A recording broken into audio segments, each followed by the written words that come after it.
का चेहरा खतरनाक तरीके से बदल जाता है। उसकी आंखें पत्थर की तरह सफेद और पूरे शरीर पर नीली नीली नसें उभर आती है। गाड़ी चलाओ, पूरी स्पीड में चलाओ, और अगर तुमने गाड़ी रोकने की कोशिश भी की तो मुझसे बुरा कोई नहीं होगा। डर की वजह से प्रतीक के पसीने छूटने लगते हैं। उसका शरीर बुरी तरह से कांप रहा था। प्रतीक बिना कुछ सोचे समझे कार को फुल स्पीड से चलाना शुरू करता है। चलते चलते वो शहर से दूर एक पहाड़ी पर पहुंच जाता है और सामने अब सिर्फ पहाड़ी का किनारा दिख रहा है, जिसे देख प्रतीक घबराकर अचानक से कार को ब्रेक लगाता है। देखो देखो देखो देखो, मुझे छोड़ दो मुझे। अगर मैंने गाड़ी जरा सी भी आगे बढ़ाई तो हम दोनों नीचे गिरकर मर जाएंगे। ये तो तुम्हें पहले सोचना चाहिए था ना। अब कुछ नहीं हो सकता।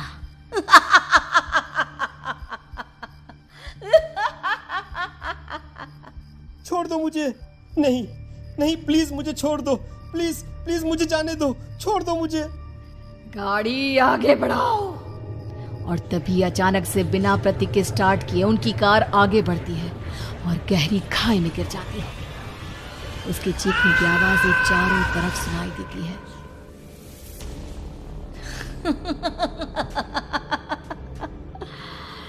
तुझे मारकर मेरे कलेजे में जल रही आग को थोड़ी शांति तो मिल गई, लेकिन अभी ये कहानी खत्म नहीं हुई। और फिर अगले दिन राघव और संजीव को पता चलता है कि प्रतीक की पहाड़ी से नीचे गिरकर मौत हो गई। अरे कल रात की तो बात है यार, हम सब बैठकर पार्टी कर रहे थे, लेकिन मेरी एक बात समझ में नहीं आ रही। राघव शहर से इतना बाहर उस पहाड़ी पर इतनी रात को क्या करने गया था? अरे यार, वही सोचकर तो मैं भी परेशान हूँ। हम दोनों को छोड़ने के बाद तो वो सीधा अपने घर जाने वाला था, और वो आत्महत्या क्यों करेगा भाई? कल रात तक वो कितना खुश था, हमारे साथ सेलिब्रेट कर रहा था। हाँ, लेकिन पुलिस ने तो यही कहा है कि प्रतीक ने अपनी कार को जानबूझकर पहाड़ी से नीचे गिरा दिया और आत्महत्या कर ली। अरे यार संजीव, मेरी तो कुछ भी समझ में नहीं आ रहा है। चल ठीक है, अब मैं अपने घर जाता हूँ। Okay, bye. राघव अपने घर में अकेला था। दोपहर का वक्त था। तभी दरवाजे की घंटी बजी। कौन है? अरे 1 मिनट रुको, अभी आता हूँ। राघव ने जैसे ही दरवाजा खोला उसने देखा कि सामने एक बहुत खूबसूरत लड़की खड़ी हुई है। कौन है आप और यहाँ किससे मिलने आई हैं? देखिए ना, बाहर बारिश शुरू हो गई थी, मेरी गाड़ी खराब हो गई है। आपका घर नजर आया तो सोचा कुछ हेल्प ले लेती हूँ। क्यों नहीं, आइए ना, आइए। मेरे कपड़े पूरे भीग चुके हैं, क्या आपके पास टॉवल मिलेगा प्लीज? राघव अपने बाथरूम से एक टॉवल लाकर उस लड़की को देता है। थैंक यू सो मच, अब मैं चलती हूँ। अरे इतनी क्या जल्दी है? आप चाहे तो बारिश रुकने तक यहाँ पर रुक सकती हैं। हाँ। लड़की ने पलटकर राघव की तरफ देखा। नहीं, मुझे जाना होगा, मेरा काम बाकी है। और वो वहां से चली गई। उस लड़की के जाने के बाद राघव अपने बाथरूम में नहाने के लिए गया और जैसे ही उसने बाथरूम में देखा तो उसका टॉवल वहीं पर लटका हुआ था। उसने टॉवल हाथ में लिया तो देखा कि उसका पूरा टॉवल खून के धब्बों से सना हुआ है। अरे ये क्या? ये टॉवल तो मैंने उस लड़की को दे दिया था। ये वापस मेरे बाथरूम में कैसे आ गया?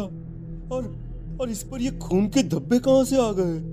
राघव ने आईने में देखा तो उसकी गर्दन पर एक बड़ा सा चाकू का कट लगा हुआ था जिससे खून बह रहा था, जिसे देख राघव के होश उड़ गए। हाँ, अरे ये क्या? मेरी गर्दन इतनी ज्यादा कटी हुई है और मुझे दर्द भी नहीं हो रहा है। ये क्या हो रहा है मेरे साथ?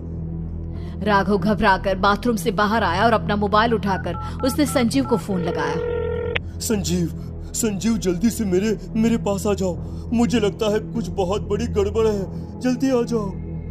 उधर से आवाज आई, लेकिन वो आवाज संजीव की नहीं बल्कि एक लड़की की थी। कुछ अजीब नहीं हुआ है, बस तुम्हारी मौत तुमसे मिलने आई थी और तुम्हें मारकर चली गई। अब तुम इस दुनिया का हिस्सा नहीं हो राघव, इसलिए तुम्हें अपनी गर्दन के कटने का दर्द भी महसूस नहीं हो रहा। नहीं नहीं, ऐसा नहीं हो सकता, ऐसा नहीं हो सकता। कौन हो तुम? तुम्हारी मौत। अब संजीव के पास खबर पहुंचती है कि राघव ने अपने ही घर में चाकू से गर्दन काटकर आत्महत्या कर ली। ये सुनने के बाद संजीव के होश उड़ गए। वो पसीने से तरबतर हो गया और एक अनजाना डर अब उसके दिल को सताने लगा। संजीव के साथ ही उसका एक छोटा भाई राजीव भी रहा करता था। अपने भाई को इस तरह परेशान देखकर राजीव उसके पास आया। अरे भैया, क्या हुआ भैया? आप इतने घबराए हुए क्यों लग रहे हैं? प्रतीक और राघव की मौत, मेरा मतलब मेरी कुछ समझ में नहीं आ रहा भाई। अचानक से मेरे दोनों दोस्तों ने आत्महत्या क्यों कर ली? अरे वो तो मेरी भी समझ में नहीं आ रहा है भैया। हाँ, हो सकता है कि कोई परेशानी होगी और इसीलिए उन्होंने ऐसा किया होगा।